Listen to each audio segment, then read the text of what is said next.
financial success. We're a click away if you're looking for the online relationship. Just visit us at www.fbal.bank. Or if you prefer in person, come visit one of our 12 locations throughout Calhoun, Clay, Cleburne, Randolph, Chilton, and Talladega counties. We look forward to seeing you.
tires and 2 cans of fuel, and we're back to more racing action on the Championship Racing Network. Welcome in. Hope everything is going well for you here.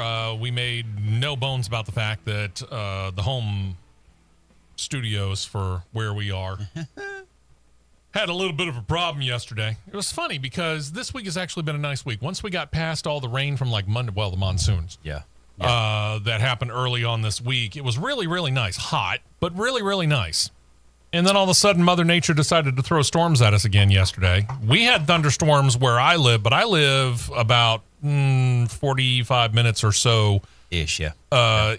West of the where the home offices are, so to speak. Right. And apparently, it got more severe as it got over here. Yeah. Yeah. I would. So, yeah, that's a accurate way to put it. Yeah. Because I got done with everything, got off early yesterday, and got home to get some grass mowing done. And where I live at, there's the mountain behind my home. It was nice and sunny. Sunglasses on, hat on the lawnmower, taking care of grass cutting, and I look up over the mountain, and it looks like Independence Day is rolling over to my house. Sure. I'm going, where'd this come from? So I stop the mower and look at my radar on my phone. I'm going, oh. Yeah. So guess who has to finish lawn mowing today? Well, so we're going to be doing this show without the air conditioning unit. Yeah. In the state of Alabama. Yeah. In August. Just saying. It's already 90. Oh, at least. Outside. Yeah. And inside, not much lower. No. Oh, you could add another 10 or 20 degrees. So if you see our respective on YouTube Live, if you see our respective T-shirts change to a darker shade color, you know we're sweating. Yep. That'd be why. But we will persevere. Not a whole lot when it comes to racing last weekend. We mentioned it. IndyCar, NASCAR, they're on the Olympics break. There were actually only 2 events that were on track last weekend. And here's the thing. What you see on the surface, it's not necessarily all the time the way that things are under the surface, shall we say. Take, for example, last weekend's F1 race in Spa-Francorchamps. It was where George Russell powered into the lead. He was able to be the leader when the race was shown the checkered flag. So he's the winner, right? To quote Lee Corso, not so fast, my friend. This was pretty ingenious. I'll give them credit for this. Mercedes team using a one-stop strategy on the series' longest track to get him and keep Russell out front. And he was able to take care of his tires just enough to make it work. Held off his teammate Lewis Hamilton. Bested him by about half a second at the checkered flag. And then the post-race inspection happened. And Russell's win did not. The initial ruling that Russell's car met weight minimum was changed when it was as required by rules and regulations. Some 2.8 liters of fuel were taken out of the car to ensure nothing had been done to that. Suddenly his car is light by 1.5 kilograms. And that meant that his result turned into a disqualification. I did find it interesting to hear Mercedes trying to explain this away. Because because you do weigh before the race and then you weigh in after the race. Yep. And F1 regulations showed that both Mercedes, Russell and Hamilton, were dead on the same weight when you include the driver's weight in it. They explained it by saying it was a very, very hot day at Spa, and George Russell must have lost a lot more weight than what we anticipated. No, I saw something. I can't remember exactly where it was, but Christian Horner was talking about the disqualification, and he seems to think that the car lost a piece of rubber somewhere that was equivalent to about 1.5 kilos. I could see that. And apparently that is what happened, but Mercedes is not saying how they lost it. Good question. We don't know. We don't know whether it was on purpose or by mistake, but either way, the disqualification hands the win to second-place finisher Lewis Hamilton. Russell was credited with the last-place finish. Oscar Piastri gets second place, trailed by pole-sitter Charles Leclerc. Then Max Verstappen, Lando Norris, Carlos Sainz, Sergio Perez, Fernando Alonso, Esteban Ocon, and Daniel Ricciardo in the top 10. So as F1 heads into their August break, here's the deal. Max Verstappen leads the points over Lando Norris by the 277 to 199 tab. 177 for Charles Leclerc, 167 for Oscar Piastri, and Carlos Sainz in there with 162. With the win, Lewis Hamilton's up to 150. Sergio Perez got 131. And then George Russell's sitting at 116 after the DQ and fading. Fernando Alonso's got 49. Lance Stroll has 24. That fills out the top 10. Constructors' Cup standings continues to be, well, closer. Red Bull's lead over McLaren now sits 408 to 366. Getting a little tight over there in Red Bull land. Ferrari's holding 345, so they're not out of it. Then you got Mercedes. They're sitting all by themselves at 266. That's when we drop down to Aston Martin. They've got 73. VCarb 34. 27 for Haas F1. Alpine's up to 11 now. Williams remains at 4, and Sauber remains shut out on the year. And truth be told, I'm not really all that certain that they're going to get a point this year. They won't. And there you hear it. National Hot Rod Association wrapped up their annual West Coast Swing last weekend when they ran the Denso Sonoma Nationals. Finals, Top Fuel came down to a battle between Antron Brown and Tony Stewart. Stewart not overwhelmed with being in his first finals. He was able to get off the line quicker, but unfortunately for him, Antron Brown powers by before the 330-foot mark, so that keeps Stewart from claiming his first ever Top Fuel win. Brown's winning run, 3.746 ET at 329.67 miles per hour. Third win of the year, 77th of his amazing Hall of Fame career. That was a really good race between them two. Yeah, very good race.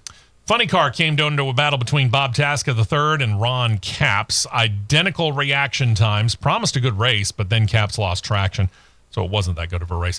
Tasca claims the win, marks his third of 2024, 11th of his career so far. Corey Reed made it to the finals to face off against Aaron Stanfield. Stanfield with a quicker reaction time. Reed couldn't overcome it. Stanfield's winning run, 6.54 OET, 209.98 miles per hour. Win number 3 of this year and 11 of his career as well. And that brings us to Pro Stock Motorcycle. After Gage Herrera lost in the finals at the Northwest Nationals the week before, snapping his 11 event winning streak, he didn't even make the finals in Sonoma. Huh. What? So he's human after all. Apparently. You Go ahead. You think he might be just laying out? He has everything wrapped up. Saving it? Yeah. Till he gets to the countdown for the championship? Exactly. Yeah, maybe. We'll see. Matt Smith pairs off against John Hall when the finals come down to it. Hall with the reaction time advantage. Smith more powerful, though. 6.700 ET, 203.77 miles per hour. That's his first win of the year, 39th of his career so far. So if you want some racing this weekend, we can't help you. Among the series we cover, you're out of luck. Formula E, again, in their off season. NASCAR, Indycar continue the NBC Olympics break. Formula One has entered their August summer break, and the NHRA is on a travel weekend, working their way back to the middle of the country from their 2 West Coast races. So either you can go on CRN Live and wait for Athena to post the racing list from all of the series that are racing around the world, or go to your local racetrack. It's always a good time there. Well, about the only thing I know of today is ARCA Menard Series in Elko, Minnesota tonight. There you go. So that's that.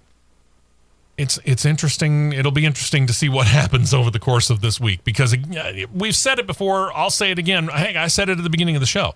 Yeah. We get into the off season here. You talk about the winter break, I guess is what we could really call it now, because there's very little off season in the racing world anymore, considering how long the seasons are. It is true. And we've often found that there was more news that happened during that time than happens while we're in season and they are racing. I don't know if that's going to be the same here. But you know what? True. We're bound and determined. We're going to do a show next week, whether he's here or not. He'll be here for the first 2 segments. We'll explain that later. Yeah. So let's get into the news, shall we? Now, we got plenty to talk about, plenty to chew on. I mean, here's the thing. Maybe not a whole lot happened during the course of this week, but I'll tell you right now, we got plenty to dig into. First things first, this one. And we've been hearing kind of rumors about this, and rumors that have been coming from Alpine themselves, that they might decide to become a customer team as opposed to a works team. What's the difference between a customer and a works team? Let's get to that.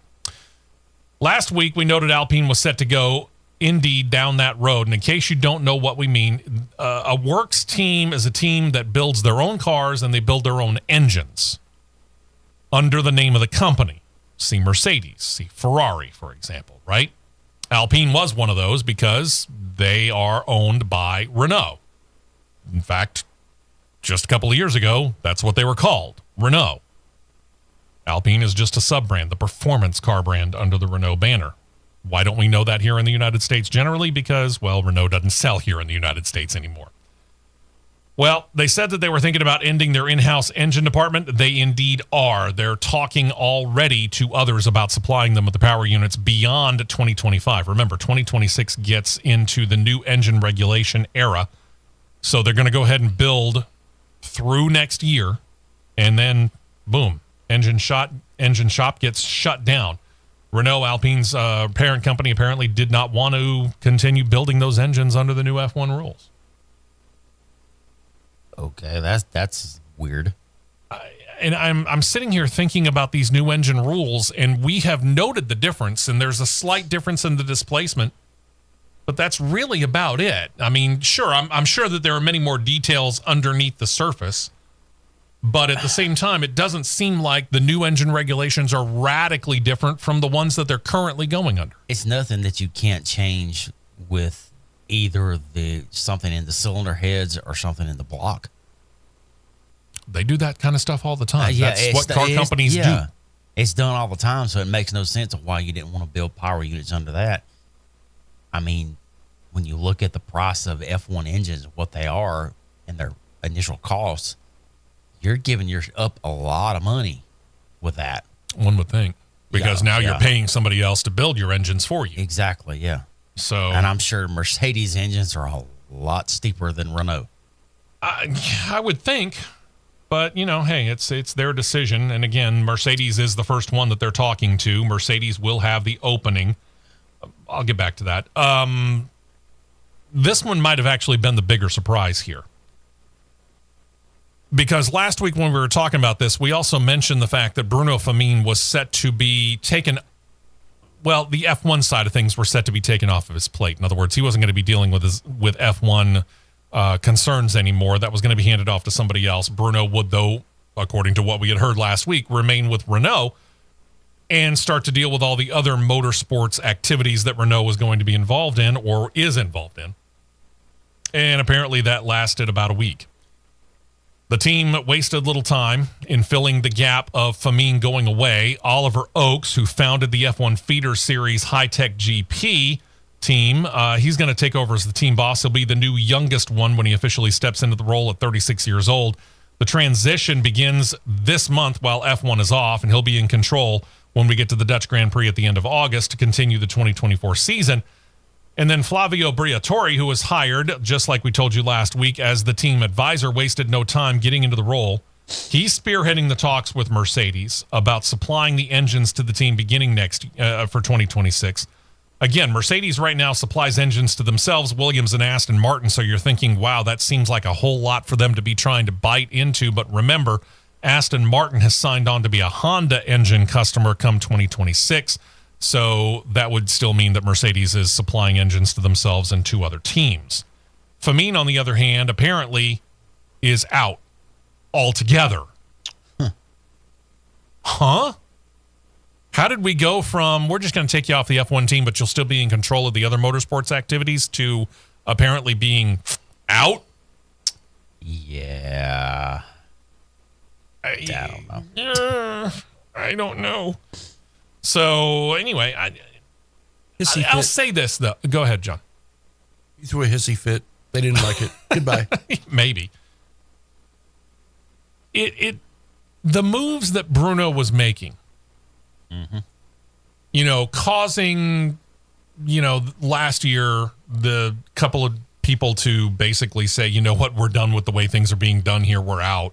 Right. Otmar Safnauer being one of them, longtime team principal within the F1 ranks. And he wasn't the only one that left. And then Esteban Ocon said, you know what, I don't really want to be here anymore. And part of that, I think, is this kind of in-house rivalry that he's got with Pierre Gasly, but I don't think that's the whole story. I think that there's more to it. I mean, to listen to him and how excited he is to go over to Haas F1, which, if you look at everything, yeah, it's a minor step up this year, but overall, considering the performance of Renault and Haas F1 over the last, what do you want to call it, 5-6 years? Yeah. It's a lateral move. Oh, yes, it's lateral. The only thing that you could really say from where he's at now, that would be up, would be either one of three places. Actually, one of four: Mercedes, Red Bull, Ferrari, McLaren. Sure. That's that would be a definitive step up. Anybody else would be lateral or backwards. Yeah. Witness Sauber, Nico Hulkenberg. Hey. But he's looking towards the future and seeing when Audi comes in. We'll get back to them here in just a couple of minutes. It hits me that this is, to put it indelicately, this seems like rats jumping off the sinking ship. Yeah. That's an accurate way to put it. And Renault backing off at a time when, and we were just talking about this just last year. It was right about this time we were starting to get the news where celebrities here in the United States of America, people that we know very, very well, actors like Ryan Reynolds of Deadpool and Wolverine fame, people like Travis Kelce and Patrick Mahomes of the NFL Super Bowl champion Kansas City Chiefs, they were going in and they were investing their money into the Alpine team to become part owners of this organization. Yeah, and we see where that went. What the heck is going on in the halls of Renault? They need to stick with football. Stick with football. I kind of want to know what the heck is going on in the hallways over at Renault and Alpine, because at this point in time, they seem to be wildly discombobulated. How about that for a word? I think discombobulated is putting it nice. You think so? Okay. Yeah. Well, it's early in the morning, and I couldn't come up with something that was actually family friendly. Good way to put it. A driver that most of the other drivers have been waiting on to make a decision finally made that decision. Quick review. Silly season began early, obviously, before the 2024 season began. That's when Lewis Hamilton announced this was going to be his final year driving for the Mercedes organization. He was going to be moving to Ferrari in 2025, and he was going to be displacing Carlos Sainz. So most drivers and teams who are interested in signing a big name were waiting to see where Sainz might go. Several of them picked up the phone, made phone calls, and said, hey, are you interested in coming here? It took him a while, but he's finally come to terms on a new deal, and it is a multi-year deal, and it's with Williams. Okay. Do what? Yeah.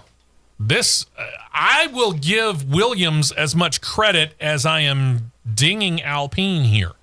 This means that Doralton Capital, the financial company that owns the majority stake of Williams, they're willing to put their money where their mouth is and invest in this team. It tells me not only that, but it tells me that, well, it didn't tell me, it's refreshing for me to see Yes. a team with the heritage and the legacy that Williams has to get a team principal in there that actually gives a rip. And the fact that Doralton Capital, the owners, are willing to put the money out there to follow That the too. recommendations of the team principal. That too. So, dare I say, they're working their way getting back to where they was at in the mid-2000s. At this point in time, I'm sure that they would be happy if they started to get up into the area where they were battling for fifth and were screaming on the back of the heels of the mid-2000s. McLarens and all those guys. Mid-2000s. Yeah, absolutely. So Sainz will pair with Alex Albon at Williams next year and beyond, apparently, because both of them are on multi-year deals now.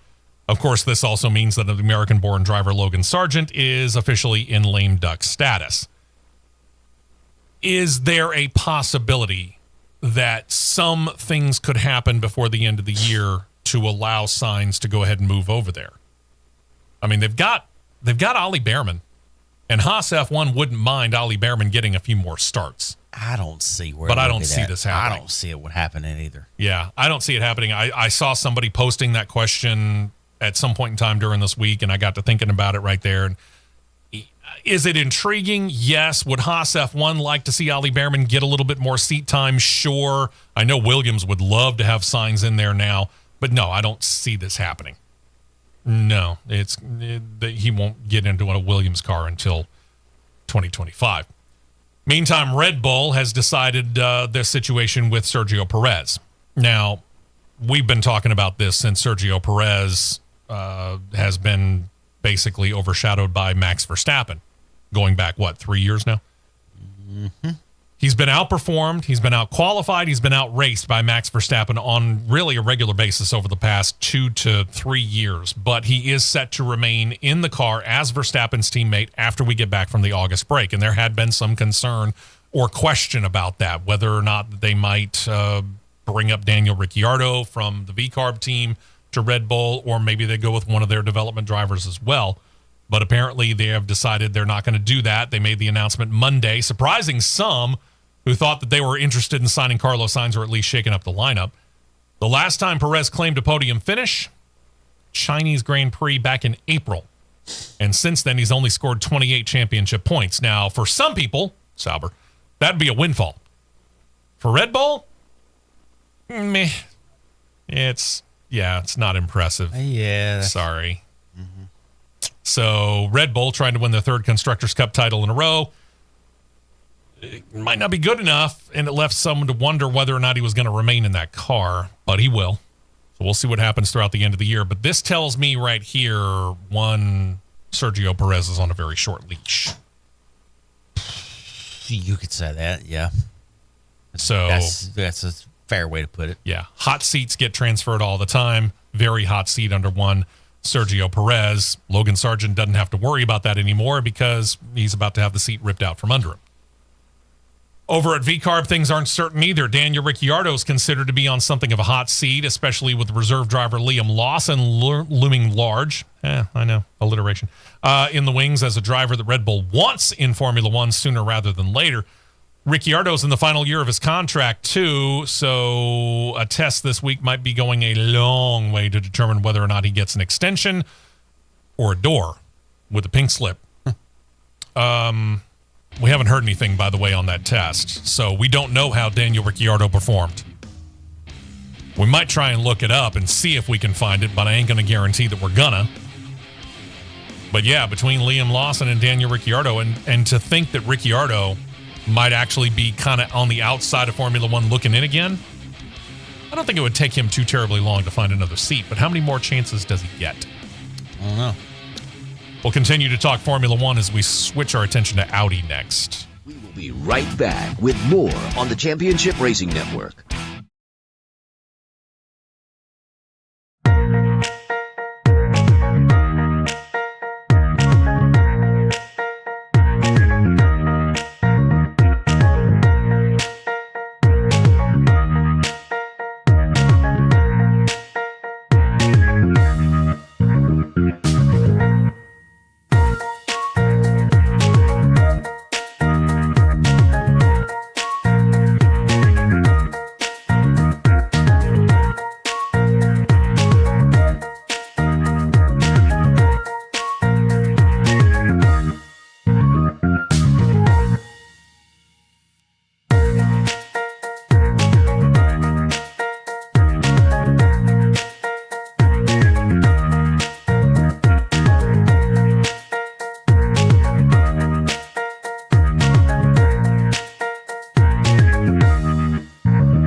Track for more action on the Championship Racing Network. Welcome back in, the trio in a very toasty, sauna-like studio this morning. Welcome in. Steve West, Matt Nicholson, producer John Myers. We thought we might have found some of the results of the test, but apparently it's one of those sites that's trying to make a name for themselves. Yep. And, well, they're not, because we're not going to give them credit. Just wait till hour 2. Yeah. We'll get back to that. All right, so let's switch our attention over to Audi. And, of course, Audi, quick refresher on that. Audi's coming in, and they are buying into and taking over effectively what we now call the Sauber team, or the Kick Sauber team, if you will. No, I'm not going to give the entire name. That's just ridiculously overly complicated. That's why I call it V-Carb. I'm not going through the whole thing on that one either. Audi seems to be doing it in a lot of ways the right way too. They are taking the time to come in and say, you know what? Yes, we know that we're coming in with ownership of this organization. We're not going to waste time. Yeah, officially we don't take over until 2026, but let's get the infrastructure in and get it now. So here's the Audi Formula One plan right now. They've poached now former Red Bull sporting director Jonathan Wheatley. He'll become their new team principal. Hey, That's a pull. if you would like to be the best, go hire from the best, right? That's a pull. This is the latest move that follows last week's hire of former Ferrari boss Mattia Binotto, who will become the Audi team boss. Binotto said that he will make sure that the day-to-day operations of the team fall to Wheatley, and he'll just be the overseer. Okay, we'll see how that works for him. Wheatley's been with Red Bull really since almost day one as they were an organization. Worked his way up the ladder from 2006 all the way up to sporting director, but he's set to leave them at the end of this year. He'll sit out this mandatory waiting period that all F1 top personnel apparently seem to have to sit out, and he'll join the Sauber soon-to-be Audi project beginning with the start of the 2025. Well, not the start of it necessarily. He's going to stick with Red Bull through the end of this year. So probably, if I were to say, he would probably take over officially somewhere around the August break of next year, Yeah. give or take. I could see that. You know, they call it a gardening period in Europe. Here we would call it you're waiting out a non-compete clause. I do find it interesting here, though. The U.S. Supreme Court not that long ago struck down non-compete clauses, said that they were unconstitutional. I wonder if that's going to become a trend around the world. I would not doubt it. I mean, at that point in time, I would be bucking, as an F1 employee, I'd be bucking to move as soon as I possibly could instead of having to sit out 6 months or however long you have to sit out. Yeah, true. I have to keep an eye on that. In something of an attempt to keep somebody from poaching him, McLaren has kind of answered this. They've signed their team principal, Andrea Stella, to a multi-year contract extension. And why wouldn't you? Stella, who's 53, joined McLaren back in 2015, worked his way up to team principal, named that after the 2022 season, and since then, he's only seen 2 wins, 18 podiums, and a sprint win, and they're second in the Constructors' Cup standings as they head into the August break. And if you look at McLaren's situation the previous 3-4 years, this is a step up for them. You think 2 wins, 2 wins, whatever.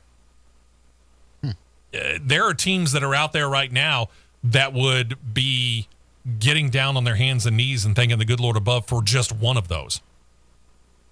I can think of Sauber and Haas F1 and Alpine just as 3. Yeah. So, yeah, I understand why they're keeping him and locking him up. They are seeing the step up in the prestige and their title hopes, not only for driver, but for the Constructors' Cup. Yeah. I mean, they have become a legitimate contender in Formula One.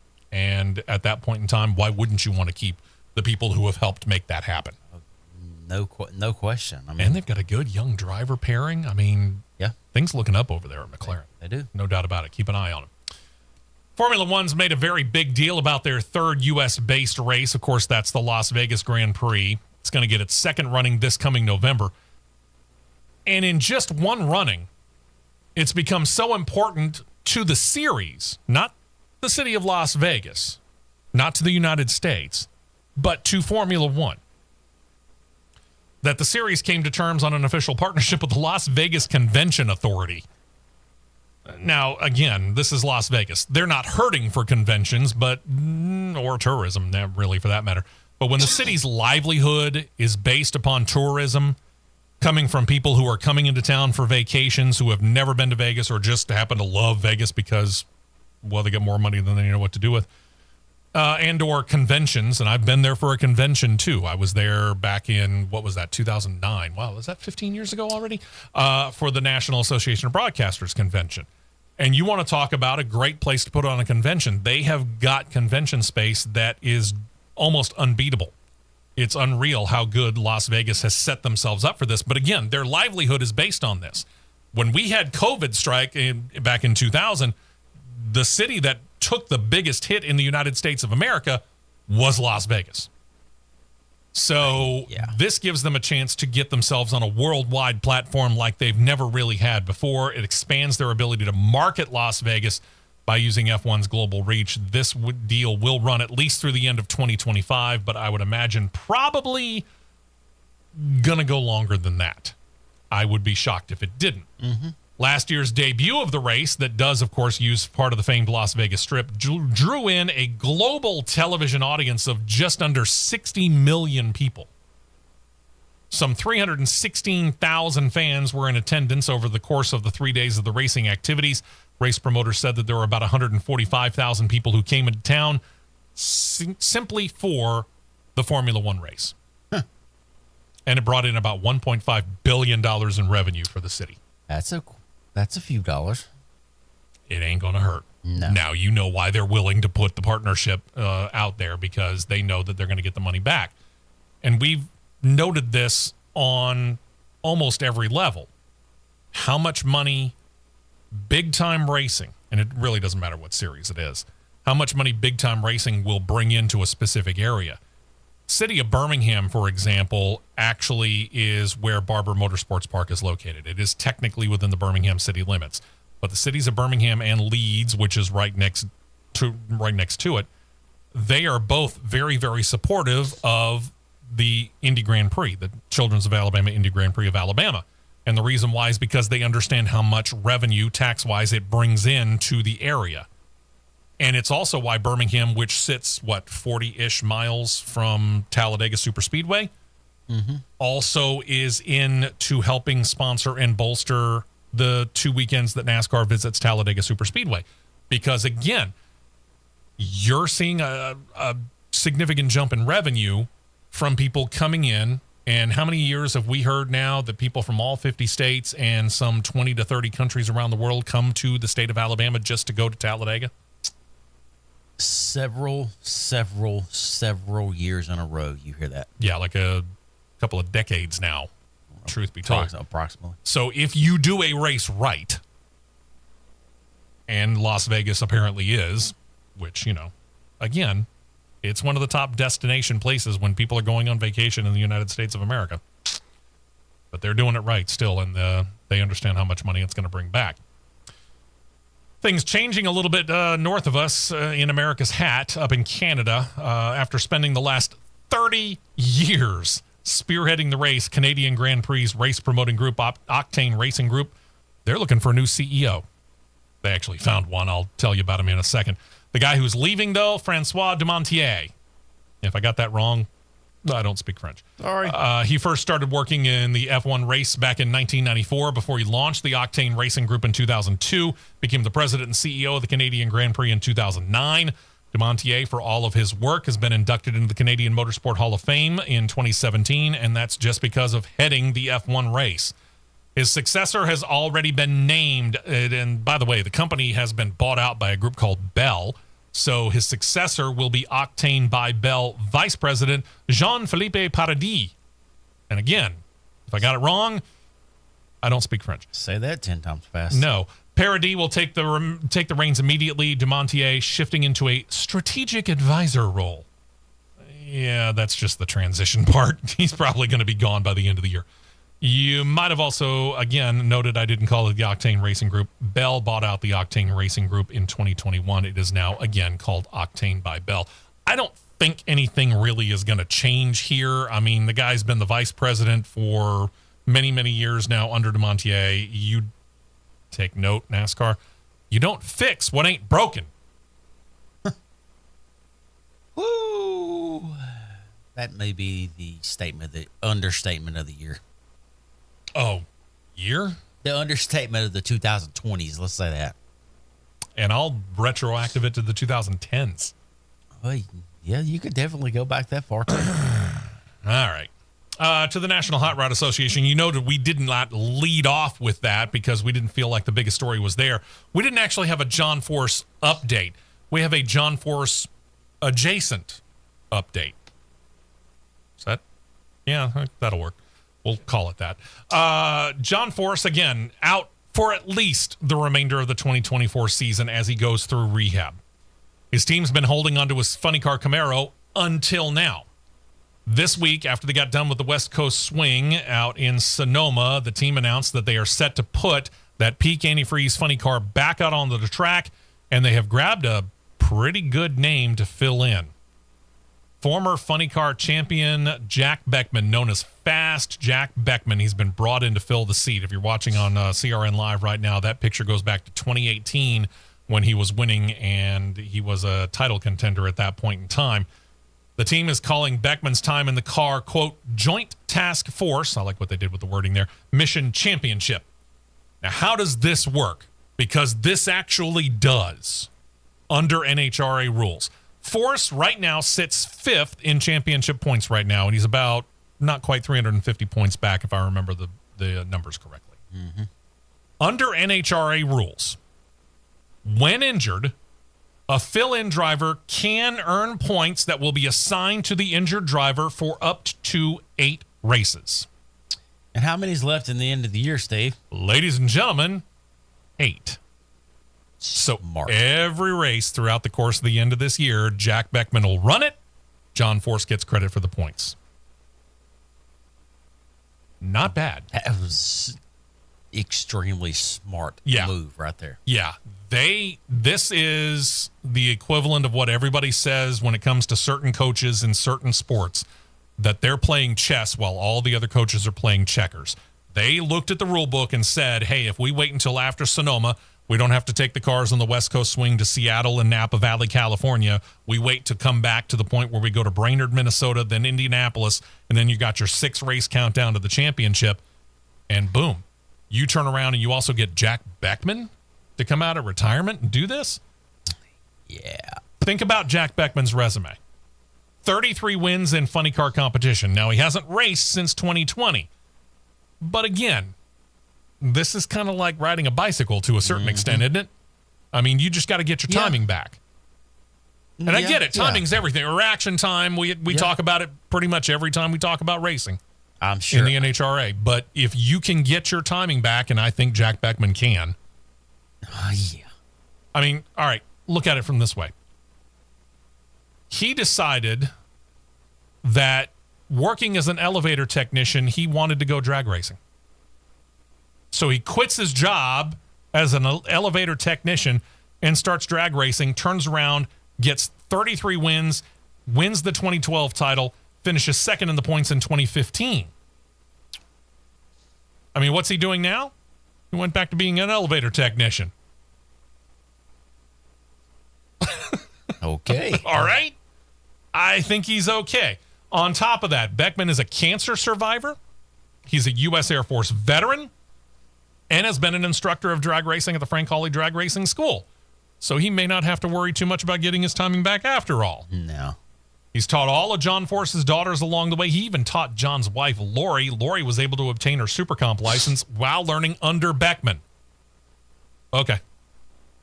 Nice pull. It won't take him long to get right back in a rhythm. No. And we Not know at what all. kind of cars John Force Racing puts out there. I mean, John Force at 74, 75, he was winning races before he got injured. He's up to 157 now this year. Yep. As of this year. And still counting, because I say this way because I'm praying that it becomes true. I'm hoping to speak it into existence. John Force isn't done till he announces it. Until he takes his helmet off and he hangs it on that little hook and says, "That's it." Mm-hmm. He's not done. He's not done. Yeah. A couple of more notes in the NHRA, and then we'll take a break here. Worldwide Technology Raceway Park near St. Louis. They have completed their drag racing repaving project, or drag strip repaving project anyway, in time for their upcoming hosting of the NHRA Midwest Nationals during the chase for the championship. The company that was in charge is a group called Christ Brothers Asphalt. They repaved the oval track back in 2017. They were brought in to do the drag strip, and they completed that on July the 18th, and basically all that leaves is painting and some other finishing work to be done by track officials. So otherwise, they're ready to go racing on a brand new surface over there just outside of St. Louis. And I want to get back to the Top Fuel final between Antron Brown and Tony Stewart. Again, this marks Stewart's first finals in Nitro Top Fuel competition. Remember, he ran Top Fuel in Top Alcohol last year, but this is a little bit different, a heck of a lot more power and a lot quicker from reaction time to finish line. Had Stewart been able to claim the win, he would have been the first driver to ever claim a win on the road course at Sonoma and with 3 runs at the track in the Cup Series competition and a win on the drag strip, but he fell short in the win by Antron Brown. Marks him as the first driver to claim second-place finishes in both Cup and NHRA competition. He's got 3 second-place finishes in Sonoma in his Cup Series career. He was close to doing it, though. Very, very, very close to doing it. Yeah, he was. Fantastic. And, you got to give him a lot of credit to be able to do that. Got to give him a lot of credit to be able to do that. So we were wondering if and when Tony Stewart was going to see that, for lack of a better term, that light come on and have everything kind of click on here. Yeah. For a guy who's raced midget cars, open wheel cars, Indy cars, and then moved to NASCAR stock cars, man, he's picked this up. No doubt. He's picked this up quick. No doubt. So can he win? Yes, he can. Will he? Yep. I don't know. Yeah. But can he? Yeah, and I certainly wouldn't bet against him. He's sitting 9th in points right now in Top Fuel competition. So we'll keep an eye on that as we go into Chase to the Championship. But right now, yeah, he is battling for the Top Fuel title this year, sitting in for his wife, who, again, is pregnant. They did announce it. We'll talk Formula E and silly season next. We will be right back with more on the Championship Racing Network.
Fuel only. Go, go, go. We're back to the Championship Racing Network. Well, Formula E season came to an end, and, silly season began in earnest. Plenty of movement. Teams beginning to settle their drivers' lineup for the upcoming 11th season that will get rolling in December. McLaren is in need of drivers. Jake Hughes is out. He joined the team for season 9. Last year was season 10, by the way. He scored 96 points in all, claimed 4 pole positions, best finish of second at the Shanghai E-Prix earlier this year. Hughes didn't take long to find a ride. He and Stoffel Van Dorn are going to pair, and they will move to Maserati for an all-new driver lineup for them this upcoming season. Formula E veteran Stoffel Van Dorn's 7th season in a series. It'll be Hughes' 3rd. With the pairing, Maserati officials say that they think they got one of the best driver pairings of all 11 teams on the grid heading into the series' second decade, and their 4th year on the grid. So we'll see. I mean, Jake Hughes was definitely overshadowed over at McLaren. Very. 96 points scored in 2 years. Not bad. 4 pole positions, pretty good. Didn't get a win, but a second place finish. I think that Maserati would like to see more out of him. But then again, Stoffel Van Dorn's going to be the leader in the clubhouse anyway. He's, if there is a driver 1 and driver 2 under the Maserati banner, driver 1's going to be Stoffel Van Dorn. Yeah. But this is a learning opportunity for Jake Hughes. It's a huge learning opportunity, especially with Van Dorn's seniority and his experience level. Let's call it that. Not just 7. Think about this. Not just 7 years in Formula E. He had Formula 1 experience before that. Mm-hmm. So we'll find out how well this works. And then we're going to figure out how well this new pairing will. The ABT team. They're keeping Lucas di Grassi. This is a big move. Lucas di Grassi is one of the veterans going all the way back to year 1 of Formula E. He's been in the series that long. So you get that kind of veteran presence. Plus, they are pairing now with Lola, bringing back that famous name to single-seater open-wheel competition. And again, di Grassi's been paired with ABT for over a decade. He's the only driver confirmed for them in the new season at this time. They promised to announce a second driver in due course. But this past year, the ABT Cooper team, they were bottom feeders. They were not performing. No. Period. I mean, we were wondering at some point in time if they were going to break 50 points when it came to the overall team title. Forget just driver situation. I mean, that's how kind of down in the dumps this team is. Lola's very excited about coming back. And again, we talked about that earlier on this year in the fact that they have been out of single-seater open-wheel racing for, over a decade now? I think it was? I think so, yeah. Give or take? Mm-hmm. So they're very excited about coming back, but at the same time, you're coming into a team that is in dire need of performance. Now, this could be the next DS Penske. For several years now, we had been talking about how Dragon Penske Racing was a bottom feeder. And I mean that literally, as in they were sitting at the bottom of the 11-team standings. But then they get the help of DS, which has been a long-time partner group within Formula E, and it seemed like every team that DS touched turned to gold. It certainly helped DS Penske, as they're now in the top 5 in the team standings and fighting for wins. Could Lola and Lucas di Grassi help bring ABT back up into that particular area? Yeah, could. Will it happen? I don't know. Again, you got to fill that second seat before we figure all that stuff out. Mm-hmm. Let's turn our attention to American-based open-wheel racing. And again, in their Olympics break, Andretti Global is looking to their future. They're not sitting still. Plans for the end of the season IndyCar sanctioned test that's set to take place on September 30th in our own backyard at one of our homes, Barber Motorsports Park. Andretti Global has announced that they are going to put Jamie Chadwick, the 3-time W Series and only champion that the series ever knew, into the car. Mm-hmm. This will mark her first IndyCar test session. Chadwick's now 26, running Indy next for Andretti. She becomes the first female race winner in the primary feeder series since Pippa Mann was able to do it back in 2011, winning in Indy Lights, what Indy Next is called now. For Chadwick, after claiming that third W Series title and with no Formula One feeder series option, she chose to come to the United States. She joined Andretti for Indy Next in 2023. In her first year, became the first female racer in the series in 13 years, claimed 5 top 10 finishes, but couldn't break through with the win. Team decided to keep her in the series for at least a second year, and to this point, she has claimed a podium finish on the Indy Road Course, nabbed the pole and the win at Road America. She's the first woman in Indy Next competition to get a pole and the first to get a win on a road or street course in the history of the series, and only the third woman, when you go back to Indy Lights and Indy Next, to even claim a win in Indy Next competition. So she is picking it up. She's rightfully earned that test. Yeah. So rightfully earned it. I mean, we'll see how she does. I'm a fan of her. Yeah, absolutely. I'm rooting for her. I hope she does well. Speaking of testing, with their time off, IndyCar spent some time at Worldwide Tech Raceway at Gateway, that paved oval track we were just talking about a little bit ago. They were there on Thursday. 5 teams came in, brought 9 cars in all, and Andretti Global dominated. All 3 of their cars topping the speed charts, led by Colton Herta, then Kyle Kirkwood, Marcus Ericsson followed. Each were within 0.8 of a second of each other. Juncos Hollinger Racing brought Agustin Canapino's car, but Connor Daly was driving it for the test. Daly finished 4th quickest, trailed by his teammate Romain Grosjean, but on a sad note for Romain Grosjean, he crashed late in the test, resulting in what they called major damage to the back of that racer. Oops. Next came the Chip Ganassi Racing duo of Kiffin Simpson and Linus Lundqvist. Rookie Nolan Siegel rounded out the 9. Siegel 0.4 slower. I should have said instead of 0.8, it should have been 0.8 of a second between the top 3. 0.4 slower than Herta was Siegel. That's not a big difference between top 9. And we think we found out why. Drivers got to talking after that session. And they said, really, everything might have been a little too good. Huh?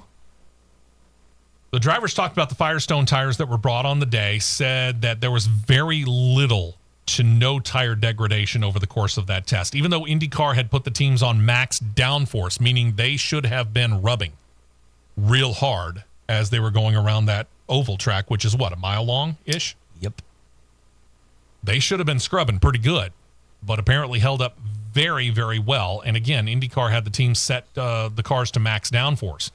Kyle Kirkwood said, quote, "So I don't know if they're going to change anything about it, but it's less than ideal based on the test. We can't add any more downforce. Usually downforce will fix the issue of not a whole lot of tire degradation, but maybe we have added a little too much. I don't know. It was just an easy flat through turns 3 and 4. You could keep the accelerator pegged." I ran a couple of hot laps in iRacing last night at Gateway in IndyCar, and it can be done. Hairy at all? Very. But you pick up aero push way bad out of 4. Think about this, though.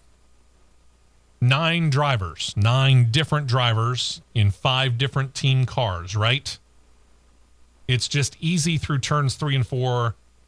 Everybody's doing the same speed. We're talking about drivers who have been in the series for a couple of years now to flat-out rookies like Nolan Siegel. And they were within 0.4 of a second of each other. Yeah. That's how similar these cars are. He continued on, said, though, the only way you can get by somebody is you're somehow way faster out of turn 2, but that just wasn't happening too much. If you'd had degradation, it would have been a better race practice.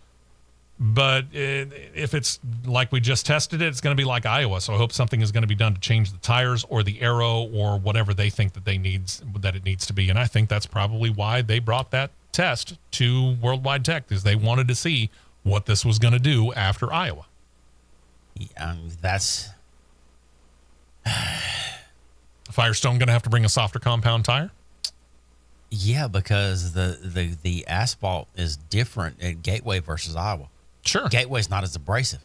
No. And again, it was repaved was 2017, but it's held up very, very well.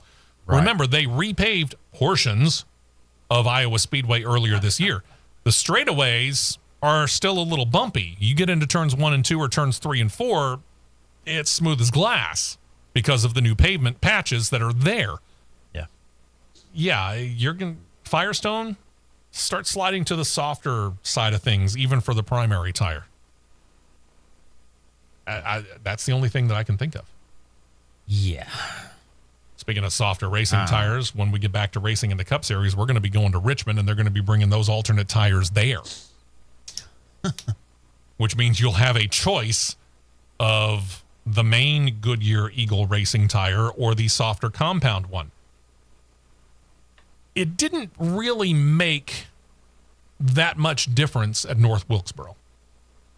But I think one of the situations when it comes to North Wilkesboro was, again, smooth as glass. They had just repaved it. Smooth as glass, no rubber ran in on the track. You and I have been to Richmond So it's not since gonna they make a last difference. repaved it. Richmond is now, like you were talking about Worldwide Tech Raceway at Gateway, not being abrasive. Richmond is. Yeah, Richmond does wear. So this might actually, well, I'm going to go so far out on a limb and say, yeah, this is going to be a better test of the softer compound tires than it was at Iowa at North Wilkesboro. I'm sorry. Should. It should be. It should. We'll find out. Meantime, after Richmond, soon enough, we're going to be heading up to New York State to race at Watkins Glen. You might also remember us talking earlier this year about this being the 50th anniversary of Mobil 1 as a brand, and they have been celebrating it across all different forms of racing. Celebrated by example Tony Stewart on the Top Fuel Dragster. It was also celebrated in Formula One, and now it's NASCAR's turn. Third time this year, as they will be on the hood of the 2311 Racing entry, a third car. They'll try to qualify for the September 15th race. Yes, it's a playoff race, but you can still have other cars qualify. Marks the first time that a road course has been in the Cup Series playoffs. The car is going to have the number 50 appropriately on the side, and they've pulled a guy out of mothballs. Did I put him there a little too early? Ladies and gentlemen, welcome back Juan Pablo Montoya. He's going to get into the car. This marks the third time 2311 has put this car out there in celebration of the anniversary of their partner, and marks the first time in quite a while that Juan Pablo Montoya has set foot in a stock car. First time, by the way, this car came out this year was at COTA. They had Japanese veteran racer Kamui Kobayashi behind the wheel. Then they brought it back out at Nashville Superspeedway in June. They put Craftsman Truck Series driver Corey Heim behind the wheel. This is going to mark Montoya's first NASCAR start in a decade. Last time he's been in a stock car, the 2014 Brickyard 400. Oof. Now, he's been racing since then, so at least he doesn't have to break or try and wipe that dust off. But I'm sure he'll be fine. This may be the first time he's ever been in a Gen 7 car. It is the first time he's been in a Gen 7. And we've seen how hard the transition has been on seven-time champion Jimmy Johnson.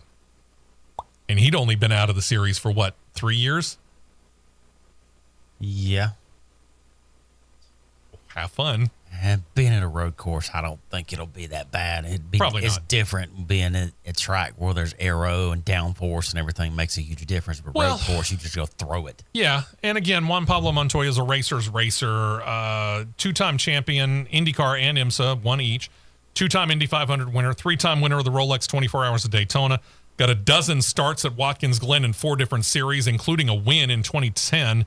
A pole, 3 top 5s, 5 top 10 finishes in 7 starts while he was racing in the Cup Series for Chip Ganassi Racing. So, yeah, he'll adjust pretty quick. It's just a matter of getting the feel for the car and how much different it is from what he remembers when he last got into a Cup car, assuming he remembers that much about it at all. And for the love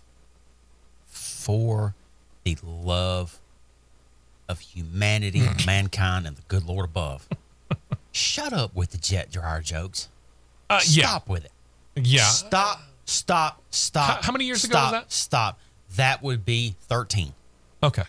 Yeah. Stop with it. Played out. Because if you go back really, really, really carefully and you watch the episode of Speed where Jimmy Spencer goes on a rant, Jimmy Spencer uncovers that was not a Montoya problem. That was a Chip Ganassi problem. Oh, yeah. Because Chip Ganassi's cars had the same part failure that broke in the Daytona 500. The wreck that Jamie McMurray got in and caused and got in, the same failure happened. The same part broke on the rear end that caused the car to just lose control and go careening everywhere. Yeah. So drop it. Yeah. Well, and here's the thing. Even if it was Juan Pablo's fault, it's been over a dozen years. Leave it. It's done. And how much racing has he done since then and done well? A good amount. Very good amount. Just leave it. I think Dave Moody from MRN and Sirius XM Satellite Radio actually also said that. He said basically, if you're still sitting there on the whole Juan Pablo Montoya thing, find a new shtick. He's right. Find a new shtick. There's plenty of other things these days to joke about. 13 years ago, we can pretty much bury that. We're not done with the Charlotte Roval yet. And in fact, Speedway Motorsports Incorporated is investing some money into it. We'll detail that when we come back. Hour number 2 is on deck. Stick with us, won't you?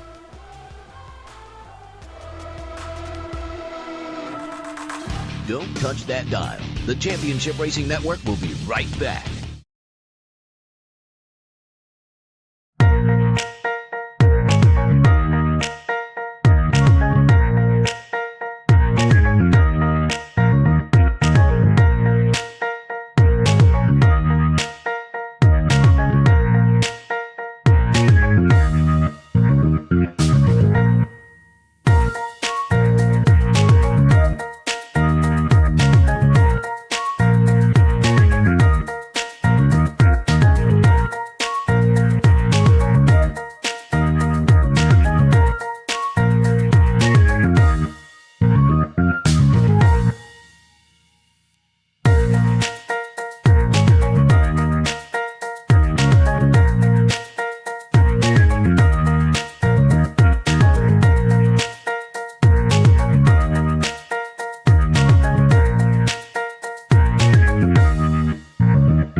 Four tires and 2 cans of fuel, and we're back to more racing action on the Championship Racing Network. Welcome back. Hour number 2 underway in the hot and humid inside of the flagship station. Yeah. If you missed out on it at the beginning of the show, there were storms that moved through east central Alabama, where we are located, technically in Anniston. And it knocked out power in certain areas, and lightning strikes tend to wreak havoc on electrical things anyway. So it kind of knocked out, like, I don't know, half the stuff in the building, including the air conditioning. So it's toasty in here in August. Can't chug in the water. In Alabama. Ooh. Yeah. But we're going to make it. We swear. We might pass out by the time it's all done, but we're going to make it. We swear. You and I had the chance to go to the Charlotte Roval not that long ago. We did. In person, it actually played out better. Being the first road course race in NASCAR that I'd attended, yes. Yeah. On TV, there have been times when I've been less than impressed with it. On TV, there's been times where I've taken really long naps during this race. Yeah. But in person, I was actually kind of impressed with it. It was a nice facility. It was well done. The racing was actually pretty good. So, regardless of what you might think of the Charlotte Roval, and again, I'm not the biggest fan of it, but I don't hate it as much as I did initially. We're not done with it yet. We noted earlier this year the infield road course being reconfigured to change things up this year. Sections, for example, between turns 6 and 7 being repaved. We're going to show you the reconfiguration on CRN Live on YouTube if you haven't already been there. You can go there. And of course, this will be up on YouTube. You can go back and check it out at a later time if you are in the car, for example, and listening to us on the radio station. Again, between turns 6 and 7, they're repaving that. It's a new area this year. The entire run of the track still will be 2.28 miles. It'll still have 17 total corners. The change is you're going to have a longer straight from turns 5 to 6, and turn 7 becomes a hairpin curve. Speedway Motorsports Incorporated, which owns the track, said that they also plan on working on the front stretch chicane. That's that area right there before you get to the little mini course right there in the dogleg area. They want to make that apex sharper because what they're hoping to do is create a little bit more defined braking zone, which they say might result in another passing zone around the course. Well, they got the weekend until October the 11th through the 13th to complete that project right there. In thinking about what this course was versus that, the infield portion of the course is going to be faster. Oh, for sure. You think about it, you're going from 5 to 7 with a couple of nice sweeping right-handers.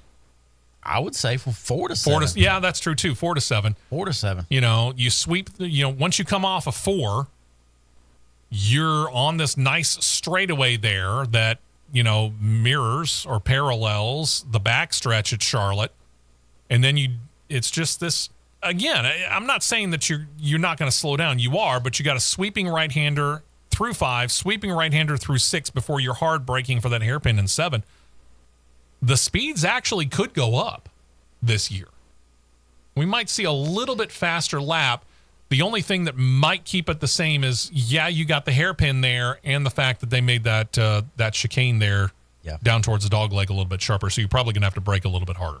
Yeah, I don't see why they wouldn't go up with a much, much higher speed middle section, infield section. Yeah. There's no reason they shouldn't. Should be interesting to watch this one, see how they do. Let's see what else here. How do you keep yourself front and center when the Olympics are on? Assuming, of course, you're watching the Olympics. I said this during one of the breaks earlier on. I haven't watched the Olympics this year. It's not... let me say that I don't have a problem with what the Olympics has done. If you got a problem with what the Olympics has done, by all means, be upset. Okay? I didn't watch the opening ceremonies. In fact, I have seen only, about 3 hours worth, and I wasn't paying that close of attention. Happened to be out Monday night with some friends at a place where we were playing competitive trivia, and the Olympics were on the screens. Over the course of the 2 hours that we were playing the game, I might have paid attention to the equestrian event that was going on for 30 total minutes over the course of 2 hours, if that long. Mm-hmm. And then place where I work Monday through Friday, we went out to lunch on Thursday, and I noted that the Olympics were on 2 different screens, 2 different networks. One of them was showing the gymnastics with Simone Biles, which she won the all-around on the female side. Congratulations to her. Was able to see her do a couple of things. So over the course of the hour and a half, maybe I watched 30 minutes of that, just out of that. On the other screen was something that I didn't even know was in the Olympics this year. Women's 3-on-3 basketball, which is played on a half court. Okay. That's a gold. That's a medal sport now? 3-on-3? I don't care whether it's men or women. Again, I haven't watched it. It hasn't been top of mind. I've been doing many other things. This week starts the track and field events, which is what I'm probably most interested in all of the Summer Olympics events. So I might actually try and seek out some Olympics this week just to see if I can catch some of the things like the 100-meter dash. But otherwise, I've taken in one basketball game. That's it. Don't John? care to. I've seen enough of this boxing mess that I'm ready to. I've seen enough highlights when it comes to the mock boxing. Yeah. Oh yeah. You were talking about your experience with the Olympics this year? The Olympics are on TV? There you go. So, anyway, while the world, however, is kind of, at least the sports world, concentrating on the Olympics, NASCAR tries to figure out how they can be front and center, and they've decided they're going to do a playoff before the playoffs. Well, think about this. The elimination playoff era sits now at 10 years. That's right. The first year was 2014, since we've seen the rounds of 16, 12, and 8 be instituted. There have been some memorable times, and you, the fan, can now vote on what you think are the biggest ones. The first round of appropriately eliminations happened in 8 pairings that you could see on NASCAR.com/elimination-era-vote. Some of the choices you could vote on: Jimmy Johnson's win at Homestead, where he claimed Cup Series title number 7. Kevin Harvick claiming his first and only title in 2014. The Matt Kenseth-Joey Logano tangle at Martinsville. Brad Keselowski and Jeff Gordon getting into a fight of sorts in Texas. And, of course, the Hail Melon. If I need to explain to you what the Hail Melon is, this might not be the vote for you. The round 3 is taking place this week. In other words, the round of 8 is taking place this week. Finals coming up later on this week. Again, NASCAR.com/elimination-era-vote if you want to check it out. If the Hail Melon doesn't win this, I would be floored. Yeah. I could. Off of those right there, yeah. Now, again, I didn't give you the entire list, and I don't know what's been eliminated. I have not been keeping up with this, so I don't know where the pairings sit at this particular point in time. But again, I would be shocked if the Hail Melon does not win this. Longtime listeners to us here at CRN, or for that matter, our podcast, Cross Flags. I'll get back to the Cross Flags situation here in a moment.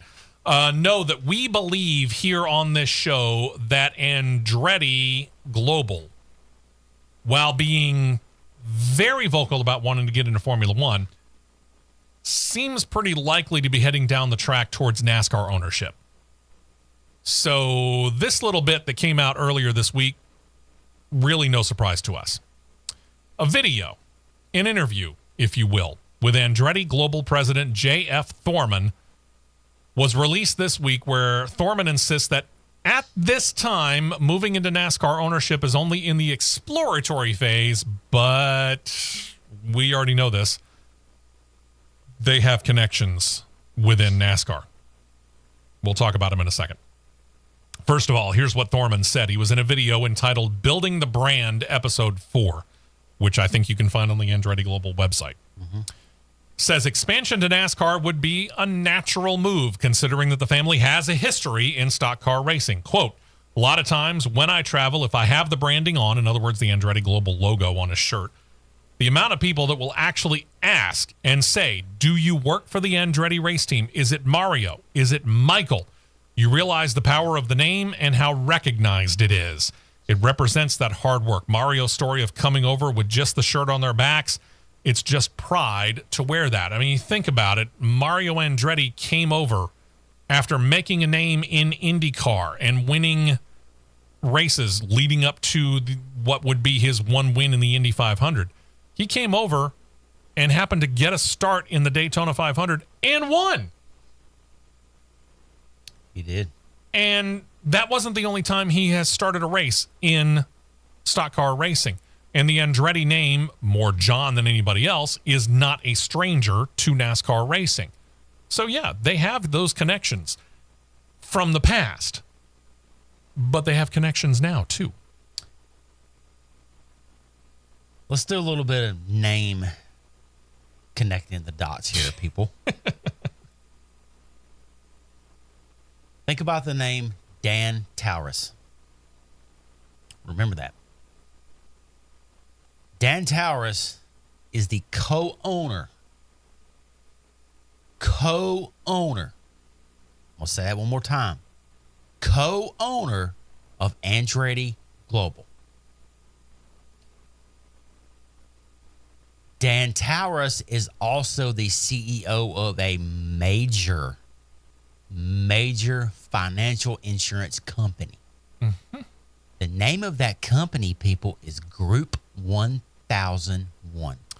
Group 1001 happens to be affiliated with? They have under their respective banner the companies of Delaware Life and Gainbridge.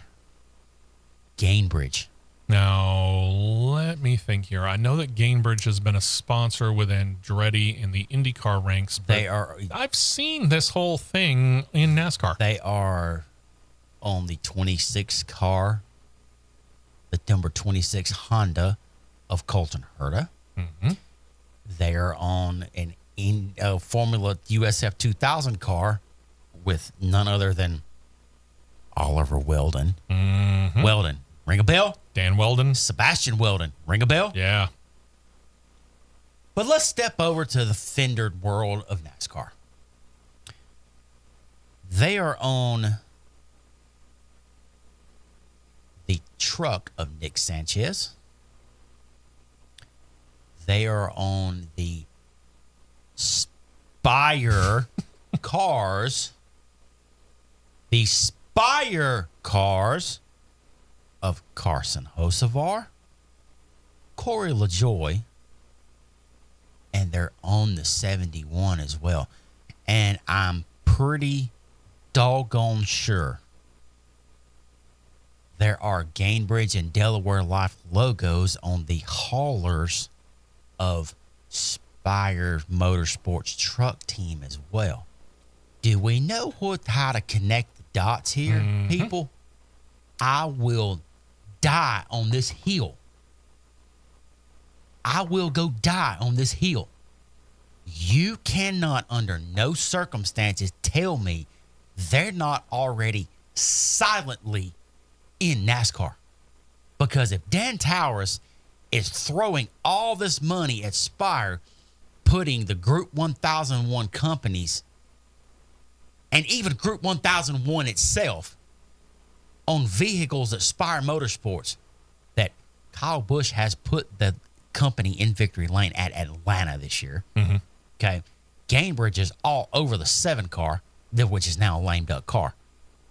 It's all over the 7. Lame duck driver. Lame duck driver. Not a lame duck car, but a lame duck driver.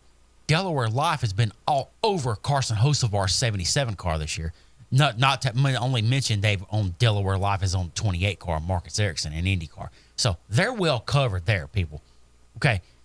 Dan Towers is the puzzle piece in the middle here.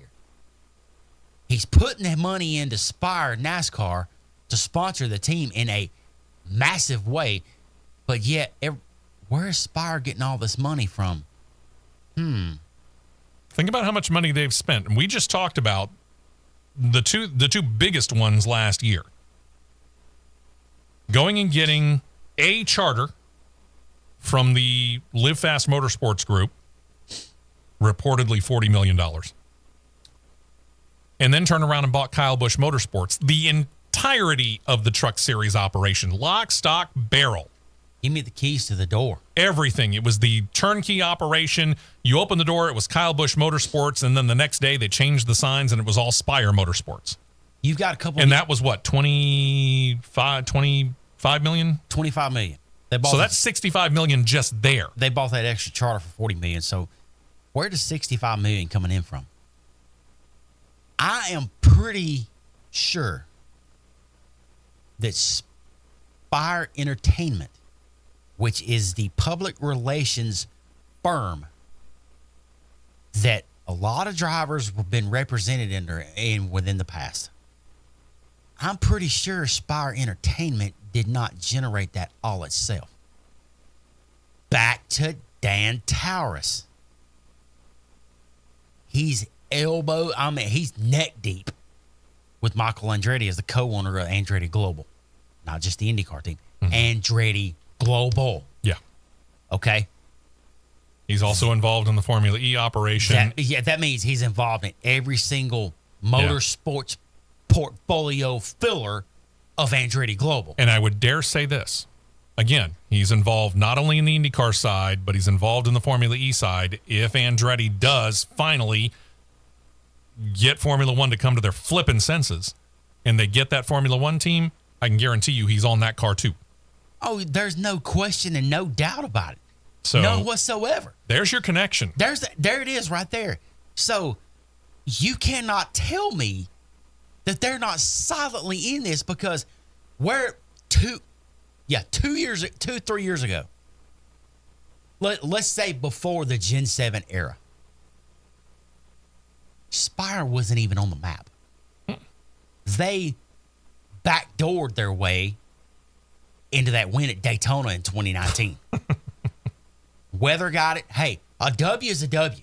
Yeah, doesn't matter. You got the flag, you got the check, you got the trophy, you got the winner's picture in the Media Center Victory Lane. Yeah. And by the way, for those of you that say that a rain-shortened win is not really a win, you might want to go back into history and look at some of the big names that can claim a win because of a rain. If you leave with the check, the trophy, and the everything else that goes with it, you won the race. Yeah. I don't care. NASCAR records that as a win. I don't care what you do. Cannot tell me that Andretti's not already there, because I got a little vocal the other day and said, well, truth be known, they're probably already there, just very, very solid. Guess whose tweet is gaining some serious steam? That'd be me. There you go. We got more to come here. Yeah, we got about 40 more minutes left in the show, minus a couple of breaks where we're going to hope to cool off. Good luck to us. We'll be right back here on CRN. Stay right here for more on the Championship Racing Network.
Tires only, and back out to the track for more action on the Championship Racing Network.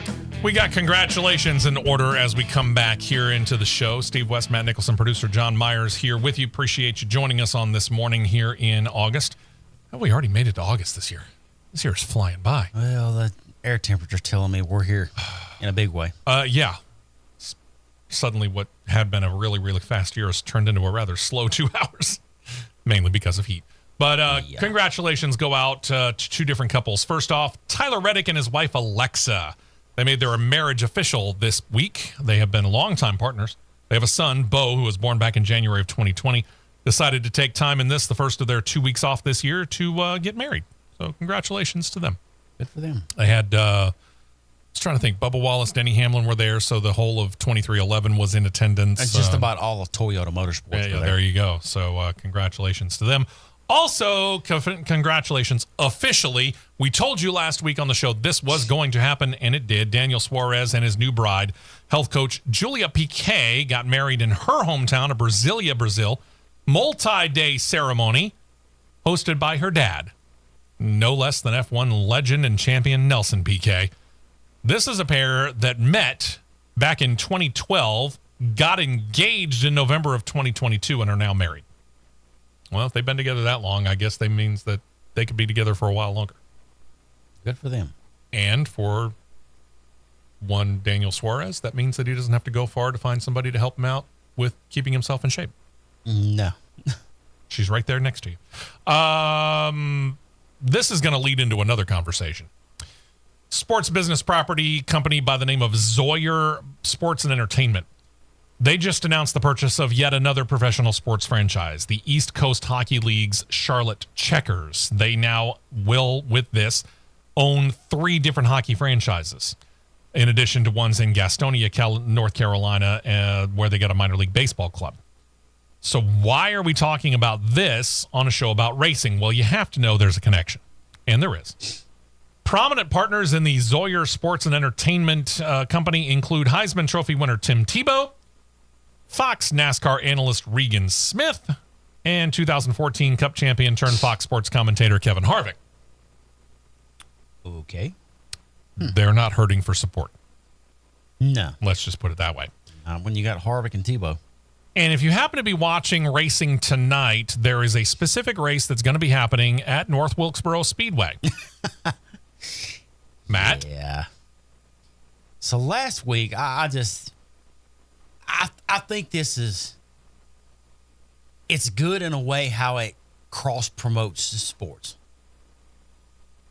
But I think it's absolutely hilarious how it came about. Last week at the Cars Tour race at Hickory, Landon Huffman and Andrew Grady, 2 drivers that were in the race, got in an on-track incident. And in most cases of short-track racing, it spills over into the pits. Sure. I've been in instances where it spilled over to the pits. Has it come to this level? Not on my end, no. But there's been some times where we got nose to nose and he's doing some yelling. Sure. Well, apparently some people that are on Andrew Grady's crew decided to call Landon Huffman and his team a bunch of trash pandas. Inventive. Okay. It gets out with the video and the clip and the quote gets out on social media. And you go to the door, knocking on the door. Here comes none other than the affiliate of the Anaheim Angels based in the Rocket City of Alabama, better known as the Rocket City Trash Pandas, come knocking on the door. So this weekend, now we have minor league baseball crossing over with the Cars Tour with a Rocket City Trash Pandas sponsored late model that will be flying around North Wilkesboro tonight. That's fantastic. That is golden. Now, if you'd like to know the genesis of the Trash Panda's name, I'm just going to simply refer you back to Marvel Cinematic Universe and the movie Guardians of the Galaxy. Yep. And I'll let you do the rest. Okay? By far the most popular team and team name probably within sports today. Yeah. We have the opportunity and the ability within minor league sports especially to get really inventive because otherwise you just keep recycling the same old names, right? Birmingham's team is called the Barons. Rocket City, we just told you they're called the Trash Pandas. Montgomery's got a team called the Biscuits. Lansing, Michigan has a team named the Lugnuts. There is a minor league team in Wisconsin called the Wisconsin Utter Tuggers. Yeah. I kid you not. Minor league baseball team names get really inventive. There's no doubt about it. It's just fantastic, and I love the fact that the Huntsville team was able to take the opportunity to see this as an opportunity for them. Let's see. We've got the Amarillo Sod Poodles. More inventive than Armadillo. Of course, the Birmingham Barons, Carolina Mudcats, Chattanooga Lookouts, common name, Charleston River Dogs. There you go. Toledo Mud Hens. Mud Hens, made famous, of course, by Klinger and MASH. The Richmond Flying Squirrels. By the way, kids, ask your grandparents about MASH. Let's see here. Where's another crazy one? The Binghamton Rumble Ponies. Nice. The Down East Wood Ducks. The Biloxi Shuckers. Yes, say that carefully. Shuckers, like a corn shucker. Yeah, or oyster. In this case. The Midland Rockhounds. That's yeah. Again, it gets pretty inventive. the Lehigh Valley Iron Pigs. Ah, nice. Can't forget the Iron Pigs, buddy. It's very inventive, and we have no less than that right here in our own backyard too. So, I think it's fantastic. It's great. We've been able to take that, and again, you see opportunities, and Major League Baseball, the major sports. I'll even go that far. The major sports in this country, I think, lose some of that inventiveness. But you get down into the minor leagues, and they see opportunities, and they are more willing to act on them. And to see this opportunity to do that crossover from baseball into the racing world, it's I think is just absolutely great. Gold. And they sent him a bunch of merchandise too, and he's wearing one of the Trash Pandas hats that's just got trash across the front of it, across pit road, all around the pits this weekend. It's gold. Have a great sense of humor about it. That's what it's all about. One more bit of news here, and then we're going to kind of talk about some soapbox stuff here. Good thing we got a full segment to go on this. Oh, yeah. No doubt about it. We've been seeing a whole lot of drivers get chances this year. Butterbean Queen, for example, got a chance earlier on this year to race in an event in NASCAR. Really, really cool opportunity. That was North Wilkesboro, right? North Wilkesboro and Kansas. There you go. Another driver set to make his top-level NASCAR debut this year. His name, Connor Hall. Hall's the current driver of the car's late model stock standings, holding it by a pretty good amount. I'll tell you about that in a second. But next weekend, when NASCAR gets back to racing at Richmond Raceway, he's actually climbing into the number 91 Chevrolet Silverado for McAnally Hilgeman Racing. This guy's a short track maven. He's won 17 of his last 22 races at 5 tracks that the Tour uses, all of them short tracks in and around North and South Carolina. And again, he leads the car's late model stock standings by 170 points over second place. Game, set, match. Now he's going to get his chance to run again at the top levels of NASCAR and see what it is that he's able to do there. Butterbean Queen, he was able to show himself pretty well when he was at North Wilkesboro. Hey, Brendan's got a couple more races left to go this year. Yeah, so it's going to be interesting to see how good Connor does when it comes to his turn behind the wheel. And you get into late model in a level, even like cars, they're not afraid to trade paint a little bit. So he actually probably be pretty well at home when he gets into that truck. He should be okay. I mean, they'll do a little beating and banging. I don't think it's going to be demolition derby. And being in a McAnally Hilgeman truck doesn't hurt either. So no, they build a pretty good truck. They do.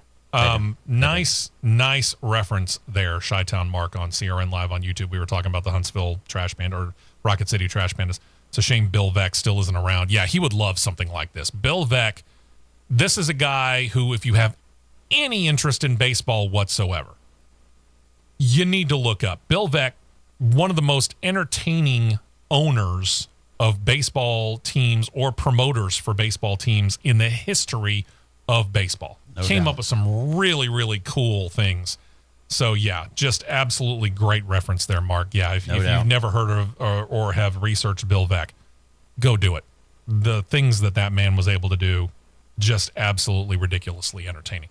And we're not that far removed, by the way, from the death of Disco Sucks thing in the middle of the doubleheader that actually caused the Chicago White Sox to have to forfeit the second round of a doubleheader because it turned nasty. Look that up too. Disco Sucks, Chicago, doubleheader, about 1980, give or take. Yeah, I knew you'd know about that, Chi-Town Mark. All right. God bless you being a White Sox fan this year. Yeah, you want to talk about a fire sale over there during the spring break. But this is still a racing show. Is it? Anyway. Sorry. God grief. How many times are we going to see this? Well, and unfortunately, it's so prevalent. And it doesn't matter what the social media is. The two biggest ones, Facebook, Twix, could be Instagram, could be TikTok, could be, I don't care what it is. Doesn't matter what the social media is. How many of those things are we on? 4. Okay. So we're on Facebook, we're on Twix, we got Instagram. Mm-hmm. What do we have? What else? No, 3. Okay, so we got those 3. Those 3. I'm only on 2. I'm not going to touch TikTok. I don't really care about Instagram. You were there on disco night? Oh, we might have to have a conversation about that. Squirrel. I'm on Facebook. I've been on Facebook since, 2009 or so. And that's fine. I don't have a problem with Facebook. I don't deal with it a whole lot anymore. I certainly don't get into major conversations that could turn antagonistic, because here's the thing. And I'm not the originator of this. I'll be the first person to say this, but many other people have said it too, and I firmly believe this. And I am doing my level best, even though I see a whole lot of stupid stuff out there, to understand and remember that when I want to type a response, here's the thing. If I get into an argument with you on Facebook or on Twix or whatever social media else might be out there, I'm not changing your mind, and you're not changing my mind. You know, you post something like, I believe, fill in the blank, and I come back with a fact. Well, your mind's made up. And I'm not going to change your mind over Facebook. So at that point in time, we might as well just go, oh, well, you changed my mind, and I'm going to move on with my life. You know, it doesn't make any sense. So there are certain things that I will call out. But I'm not going to get into an argument with you on social media. But over the course of time, as we have done this show more often and more in depth, and we have gotten to the point where we have gotten onto the radars of certain groups of people, there is, we hope, an announcement coming very, very soon about our first ever Crossed Flags podcast primary sponsor, for example. You don't get primary sponsors like the name that is being attached to Crossed Flags by just throwing out rumors because you're trying to make a name for yourself. But there are a whole lot of people out there, because social media has that ability to just, hey, let's throw darts at a dartboard while blindfolded and all the lights turned out. And I've been spun around 15 times. And who knows, maybe I'll hit something. Yeah, if with how we're approaching this and how we're doing this, like he said, everything comes to fruition and all the stars line up and the I's are dotted and T's are crossed, it would put the platform, because if we have the two outlets, Cross Flags and this, put the overall platform on a major, and I mean a major level. Yeah. But again, you go back and try and make your name out of rumor and innuendo because you think you heard something, or you're just going out there hoping, again, that you threw it up against the wall and it'll stick, and because it stuck, you made a name for yourself, and you're going to suddenly become big time in NASCAR or race reporting. I got news for you. You're going to miss more often than you hit. I mean, I remember reading one point in time, for example, that those supermarket tabloids that were so big right around the 1980s into the 1990s, from your National Enquirers and your Globes and your whatever else they all were, they all, towards the end of any given year, would go, hey, here's our predictions for 1984. You want to know how many predictions over the course of a 10-year period somebody actually kept up with this? You want to know how many predictions they got right over a 10-year period? And I'll just throw the number out. We'll say from 1980 to 1990. 0. one. I was close. They got one prediction right in 10 years. I was close. And that is generally what you hear out of all of these little people who are going out there who are trying to make a name for themselves but have zero connections within the racing world and no basis to come up with it. You came across one earlier this morning related to Sheldon Creed. Yeah, and it's from our good buddies and our good friends at the Daily Downforce, baby. Yeah, who They're have just proven to be unreliable as all get out. Proven to be, and I'm just going to call it for what it's worth, proving to be a bunch of idiots. Earlier in the week, somebody had the genius idea. They just wanted to go look at Justin Marks' Instagram page and realized he had took off all the old pictures and made it private and wiped it clean. And it was just labeled that he's the owner of Trackhouse. Well, no crap. He is the owner of Trackhouse Racing. Trackhouse. He's not the only owner, but he is the primary owner. Majority owner, if you will. Is Pitbull out at Trackhouse? For what basis do you have of Pitbull being out at Trackhouse? None whatsoever. They brought in that astoundingly large investment group into the fold earlier in the year. So I would think that makes everything a little bit easier on Justin Marks and Trackhouse. One would think. It comes to find out, the Daily Downforce, they took this rumor and ran with it and shared with it from Essentially Sports. Essentially Sports is the biggest clickbait satire sports website I've ever seen. So they're just they're looking for something to start. And this is probably a good time to take a break because I need to catch my breath because I'm just getting wound up. When we come back, we'll fill you in on exactly what this rumor is. And we'll go further because we got one more segment to go. We've wrapped up all the news. Now it's free time. We'll be right back right here on the Championship Racing Network.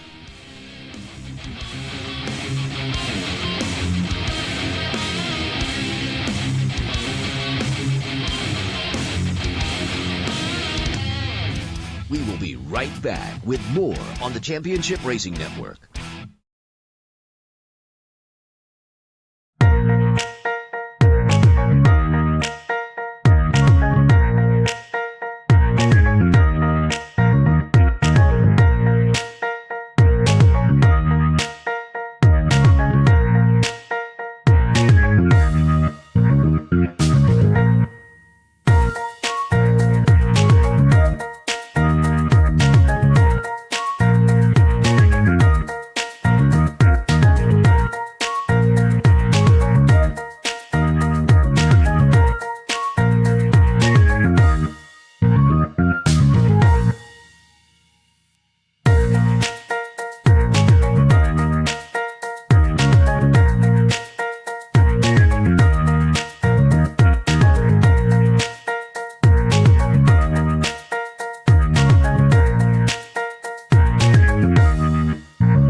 fuel only, fuel only. Go, go, go.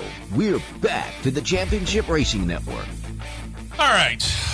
When we are left with, I don't know, we'll say a void in information, our brains tend to work overtime. Leads to conspiracy theories, one of which I believe in. Deal with that later, because it has nothing to do with racing. Some conspiracy theories are just so over the top stupid that you know automatically there's nothing to it. Some of them, you actually start to think about it and you go, maybe they're on to something. But when it comes to silly season, take everything you see on the internet with a grain of salt. Don't believe everything you read. Until you see a team, a respective team, put an official release out saying it's true. Matt Nicholson's going to drive the 98 Stewart Haas factory team car in Xfinity next year. Steve West is going to drive the AJ Foyt 14 car at the Indy 500 next year. Yeah. Right. Until you see that happen, stop. Why would there be a need to share something that has zero truth to it 5 times in 48 hours? Sheldon Creed to Haas factory team? That's Lee the latest Spencer one. says it's possible. That's the latest one. Answer me this question. Why in the blue heck? See, I caught myself there. Ah, nice. Why in the blue heck would Sheldon Creed leave a factory Toyota team where you have it made? Yes, you're running very well. Have you been able to seal the deal? Not quite just yet. No. But you're running well. But here's the thing. We talked about this earlier this year. Sheldon Creed right now is approaching the all-time record for second-place finishes in the Xfinity Series without ever claiming a win. And who did he pass? Dale Jarrett. And I think Dale Jarrett turned out quite well, if you ask me. Yeah, I mean, again, it's not like Sheldon Creed doesn't have talent. It's obvious that he does. He just has. It's one of those things where he just hasn't been able to close the deal and get that checkered flag. He can run well. He's got good equipment, and he can run it well. He can also be a little bit of a bull in a china shop. But what makes you think this is year number 1 of him being over with Joe Gibbs, isn't it? Yes. And Joe Gibbs isn't one of those kind of guys that generally says, okay, 1 year and you're out. it's but then you go read what they put about what Lee Spencer said. Now, it's highly unlikely, but anything's possible. You take something, you're running with it, you're blowing it out there on social media, but that. Yeah. I don't understand. And another one. Oh, Dover hints at a return in 2025. Shocking. Color me shocked. I saw one earlier this week that came from literally out of the clear blue sky and not from an official source. And it was, Haley Deegan is signed to drive the 98 next year at Haas factory team. You want to know who didn't state that? Anybody from Stewart Haas Racing or the Haas factory team operation. Yeah. They've admitted they are talking to Haley Deegan. She's not signed yet, boys and girls. She's still a free agent. She's still out there available. And that Indy News article, could Andretti Global be expanding into NASCAR? Oh, there's 5 posts on that in 24 hours. 24 hours. Yeah. And it's, we said the question, could they be expanding? We think that they will. Have they officially signed anything and done anything? No. You want to know why? Right now, they're concentrating still on Formula One. And I get it. That's where they've been investing a whole heck of a lot of money. Oh, here's blatantly. Here's another brain buster. Oh, well, this ought to be good. Should Justin Haley consider a move to Spire Motorsports? Why? Where did Justin Haley's first career Cup win come at? That would be Spire. Yeah. He's been there. He moved on. I'm pretty sure he's at Rick Ware Racing for a reason, because I'm pretty sure. I'm not pretty sure. I'm certain he's the driver in waiting for the 6 car when Brad decides to hang it up. It's probably true. It's probably true. And here's the thing. Justin Haley has stepped up the performance for Rick Ware. Whatever he was able to bring over to Rick Ware Racing, it's worked. So, Truck Series drivers to the cup, not to cup, to the cup. Yeah. Have they worked? Carson Hocevar is doing pretty well. Hocevar's holding his own pretty well. Yeah, he's doing pretty well, boys and girls. Corey Haim has held his own being in the car. Zane Smith, hiccups, but he's climbing. Sure. It seems like that light's turned on for him. If you could swap any driver from the series they are in to a different series, who would it be and why? Stop it, people. Just stop it. All right. So had a little bit of fun going back and talking about older things that happened within the world and kind of connecting different sports to each other. And I happened to bring up, and I want to say it was it 79, 80, somewhere in that area where they had Disco Demolition Night in a doubleheader that the Chicago White Sox were hosting in the old Comiskey Park. And mentioned it, and Chi-Town Mark happened to mention that he was there on Disco Demolition Night. Chi-Town Mark did call in, indeed. You were there? I was there. Hi, Steve, Matt, John. Good to have you. Boy, that's a voice I hadn't heard in a while. Well, yeah, no doubt. Have not heard your voice in a while. Good to talk to you, man. Okay. So did you go specifically because you had heard Steve Dahl talk about the fact that he was doing Disco Demolition Night, or were you already planning on going to that evening anyway? It probably tilted my way of going to the game that evening, and I went with friends. And Mr. Ivy, yes, I was one of those idiots out on the field.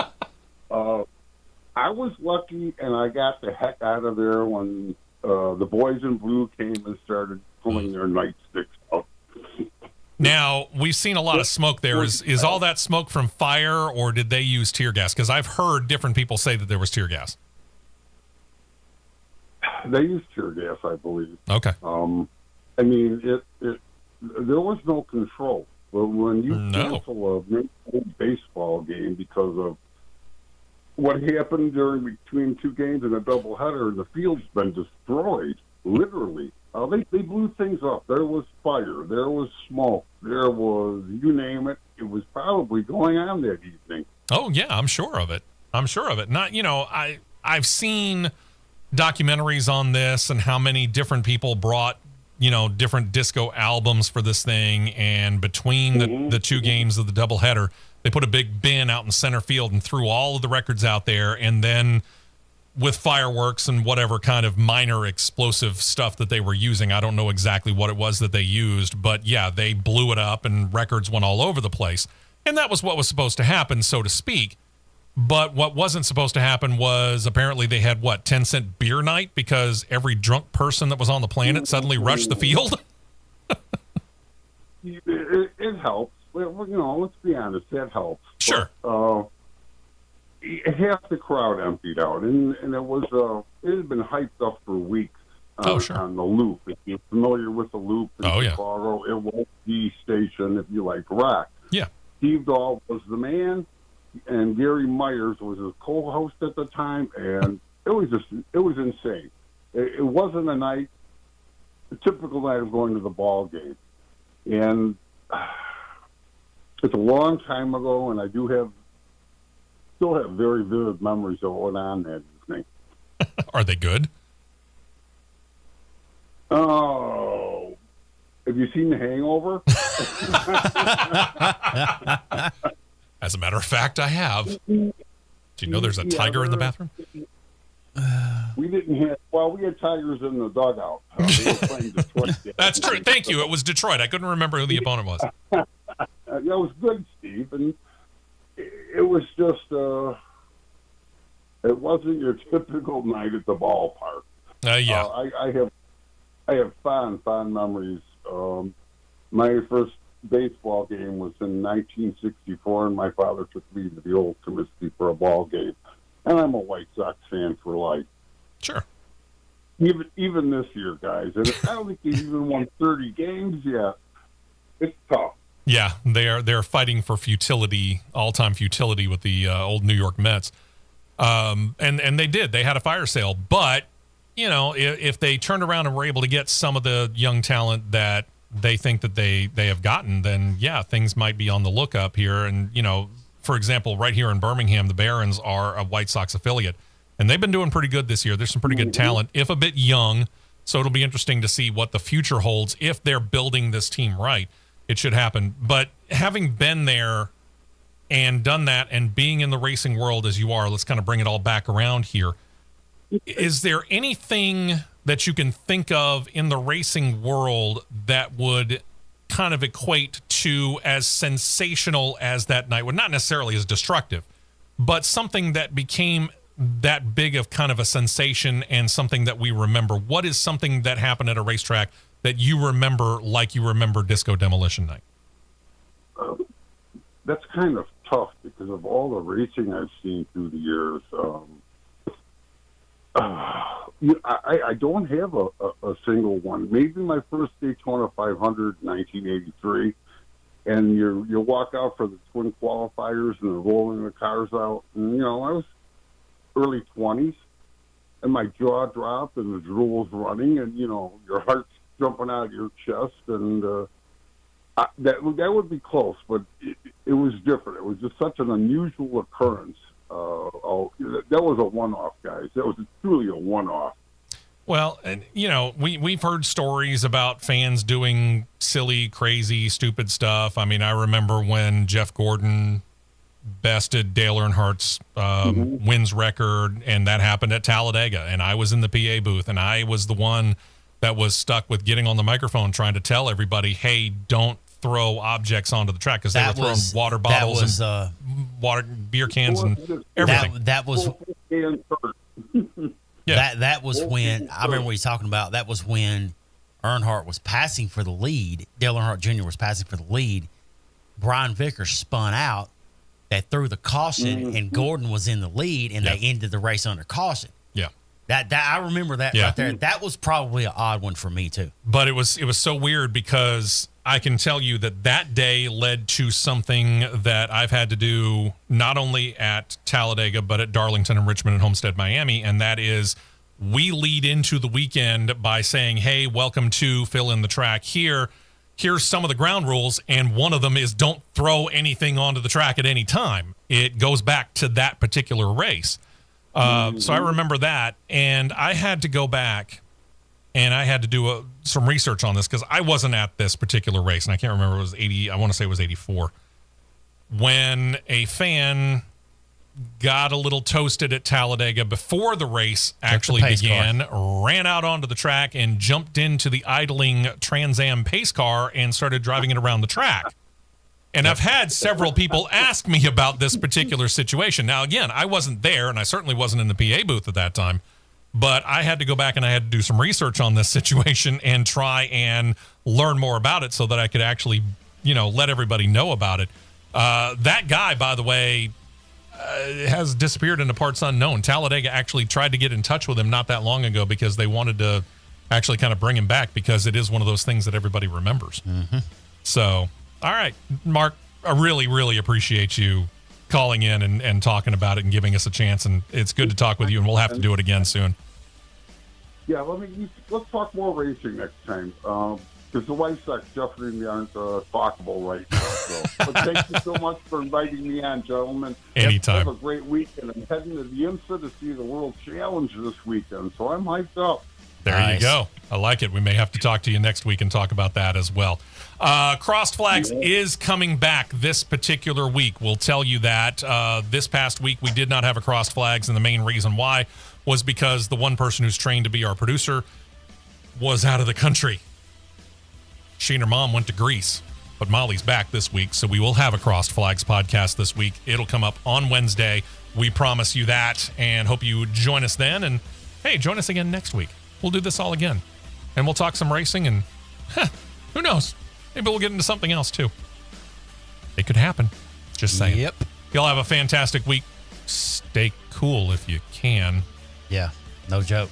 Good luck to everybody here at our flagship station. And we'll talk to you next week right here. Cross Flags, don't forget, Wednesday, Championship Racing Network again next Saturday morning. See ya.